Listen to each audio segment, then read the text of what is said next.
Milord, अब वक्त आ गया है कि जनहित याचिका की अवधारणा को खत्म कर दिया जाए। इसे न सिर्फ रिकैलिब्रेट करें बल्कि पूरी तरह हटा दें। 9 अप्रैल 2016 को सुप्रीम कोर्ट में 9 जजों की बेंच के सामने सॉलिसिटर जनरल तुषार मेहता ने यह बात खुलकर कही तो बवाल मच गया। जाहिर तौर पर केंद्र सरकार की ये मांग सिर्फ एक सुझाव नहीं बल्कि लोकतांत्रिक ढांचे में मजलूमों की आवाज को दबाने की कोशिश भी है। इसमें गरीब, बेबस, किसान, मजदूर, पर्यावरण और संविधान की रक्षा करने वाली आखिरी दीवार को तोड़ने के मंसूबे छिपे हुए हैं। कैसे? ये जानने के लिए पीआईएल की ताकत को समझना जरूरी है। जनहित याचिका क्या है?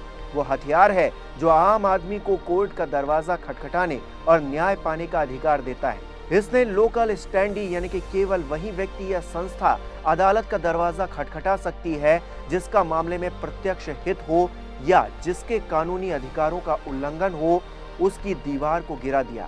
अब कोई भी नागरिक, कोई भी पत्रकार, कोई भी एनजीओ अगर सरकारी लापरवाही से लाखों लोगों का हक छीन रहा हो तो पीआईएल दायर कर न्याय की गुहार लगा सकता है।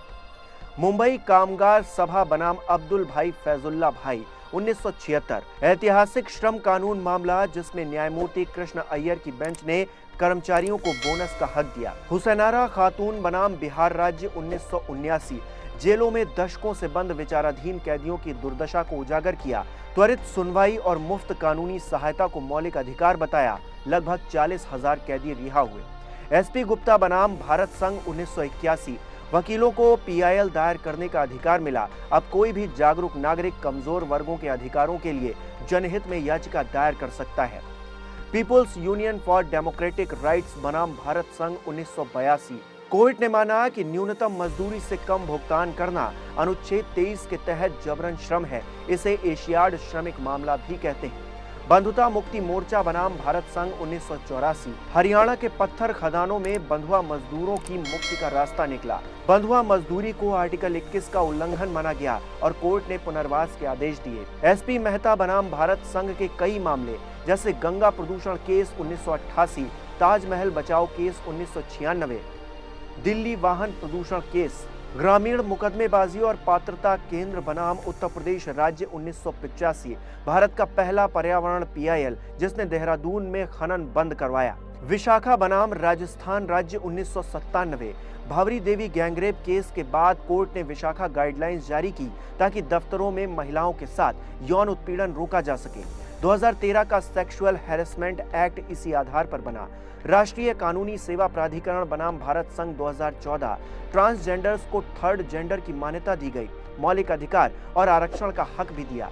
चुनावी बॉन्ड की पारदर्शिता से लेकर कोविड माइग्रेट मजदूरों, ऑक्सीजन सप्लाई, अस्पतालों पर पीआईएल ने ही लोकतंत्र को पारदर्शी बनाए रखने में मदद की। इतिहास में ऐसे सैकड़ों मामले दर्ज हैं जहां पीआईएल की वजह से ही समाज में बहुत बड़े बदलाव की नींव रखी गई।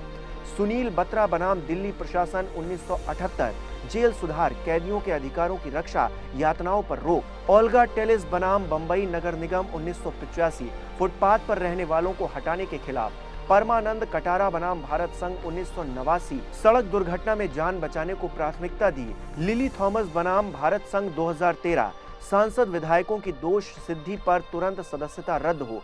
नवतेज सिंह जोहर बनाम भारत संघ 2018 समलैंगिक संबंधों को अपराध मुक्त किया। पीआईएल की भावना से जुड़ा ये मामला।